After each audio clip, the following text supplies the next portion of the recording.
আসসালামু আলাইকুম, স্বাগতম জানাচ্ছি বিবিসি নিউজ আন্তর্জাতিক সংবাদে। শুরুতেই সংবাদ শিরোনাম, এরপর বিস্তারিত। গাজা ইসরায়েল হামলায় আবারও একাধিক শিশু এবং মানুষ নিহত হয়েছে। ইসরায়েলি বাহিনী যুদ্ধ বন্ধ থাকার পরেও বারবার হামলা চালাচ্ছে।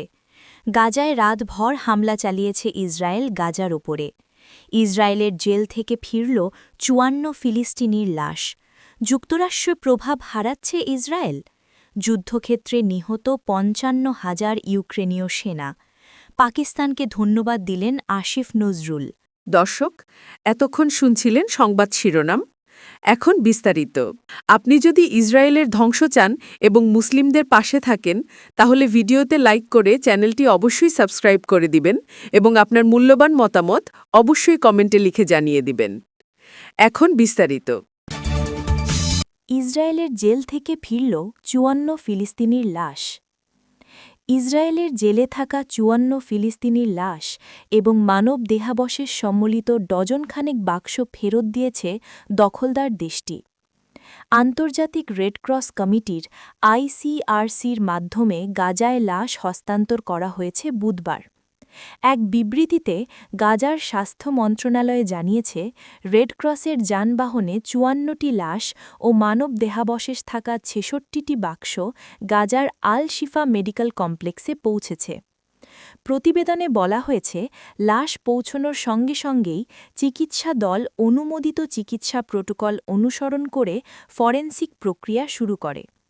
এই প্রক্রিয়া শেষ হলে নির্ধারিত নিয়ম অনুযায়ী নিহতদের পরিবারগুলো লাশ শনাক্ত করার সুযোগ পাবে।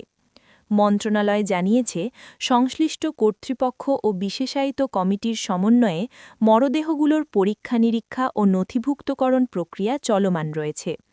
ফিলিস্তিনি কর্মকর্তাদের মতে, ১০ অক্টোবর কার্যকর হওয়া ধাপে ধাপে যুদ্ধবিরতি চুক্তি ইসরায়েলের ধারাবাহিক লঙ্ঘনের মধ্যেই এই মরদেহ হস্তান্তরের ঘটনা ঘটেছে।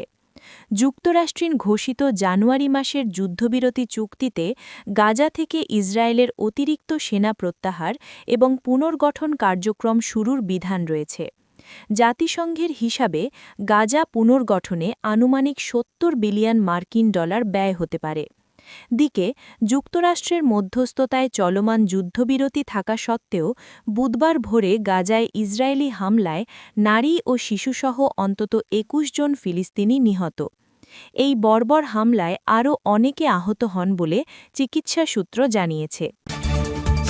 যুক্তরাষ্ট্রে প্রভাব হারাচ্ছে ইসরায়েল।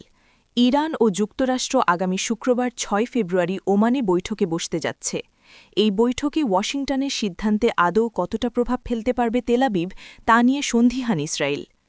ইসরায়েলি রাজনৈতিক বিশ্লেষক উরি গোল্ডবার্গ বলেন, ইসরায়েলের বিরোধীরা অভিযোগ করছে প্রধানমন্ত্রী বেনিয়ামিন নেতানিয়াহু যুক্তরাষ্ট্রের প্রেসিডেন্ট ডোনাল্ড ট্রাম্পের কাছে নতি স্বীকার করে গাজায় যুদ্ধ খুব তাড়াতাড়ি শেষ করে দিয়েছেন।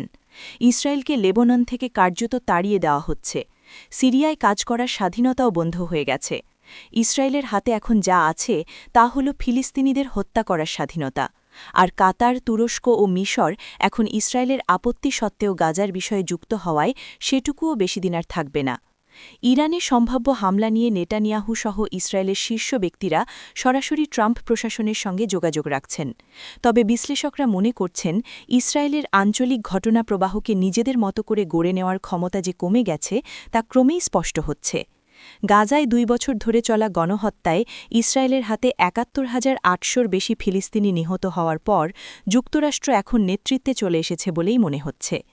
গাজার প্রশাসন তদারকির বোর্ডে তুরস্ক ও কাতারকে অন্তর্ভুক্ত করার বিষয়ে ইসরায়েলের আপত্তিও অগ্রাহ্য করেছে ওয়াশিংটন। যুদ্ধক্ষেত্রে নিহত ৫৫,০০০ ইউক্রেনীয় সেনা। যুদ্ধক্ষেত্রে এখন পর্যন্ত প্রায় ৫৫,০০০ ইউক্রেনীয় সেনা নিহত হয়েছেন বলে জানিয়েছেন ইউক্রেনের প্রেসিডেন্ট ভলোদিমির জেলেনস্কি। বুধবার ৪ ফেব্রুয়ারি ফ্রান্সের টেলিভিশন চ্যানেল ফ্রান্স ২কে দেওয়া এক সাক্ষাৎকারে জেলেনস্কি এই তথ্য জানিয়েছেন। তুরস্কের রাষ্ট্রীয় সংবাদ মাধ্যম টিআরটি ওয়ার্ল্ড এ খবর জানিয়েছে। জেলেনস্কি বলেছেন, ইউক্রেনে আনুষ্ঠানিকভাবে যুদ্ধক্ষেত্রে নিহত সেনাদের সংখ্যা পেশাদার কিংবা বাধ্যতামূলকভাবে নিয়োগপ্রাপ্ত মোট ৫৫,০০০। তিনি আরও বলেছেন, এখনও বিপুল সংখ্যক মানুষকে আনুষ্ঠানিকভাবে নিখোঁজ হিসেবে তালিকাভুক্ত রাখা হয়েছে।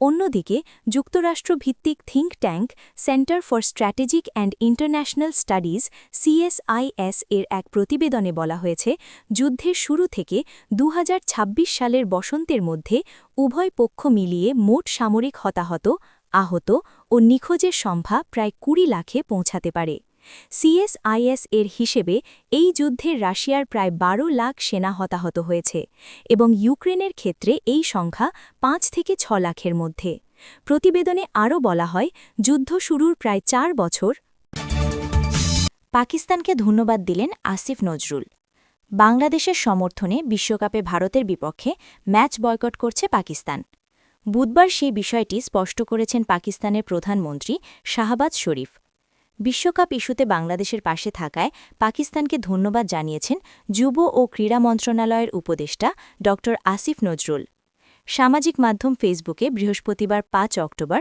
সংক্ষিপ্ত প্রতিক্রিয়ায় ক্রীড়া উপদেষ্টা লেখেন ধন্যবাদ পাকিস্তান সেখানে পাকিস্তানের প্রধানমন্ত্রীর বলা দুটি কোটসও তুলে ধরেন বুধবার মন্ত্রিসভার এক বৈঠকে পাকিস্তানের প্রধানমন্ত্রী শাহবাজ শরীফ বলেন টি-20 বিশ্বকাপে পাকিস্তান কোনোভাবেই ভারতের বিপক্ষে খেলবে না খেলার মাঠে কোনো রাজনীতি থাকা উচিত নয় পাকিস্তান সরকার ও পাকিস্তান ক্রিকেট বোর্ড অত্যন্ত ভেবেচিন্তেই এই সিদ্ধান্ত নিয়েছে বর্তমান পরিস্থিতিতে বাংলাদেশের পাশে দাঁড়ানোই আমাদের নৈতিক দায়িত্ব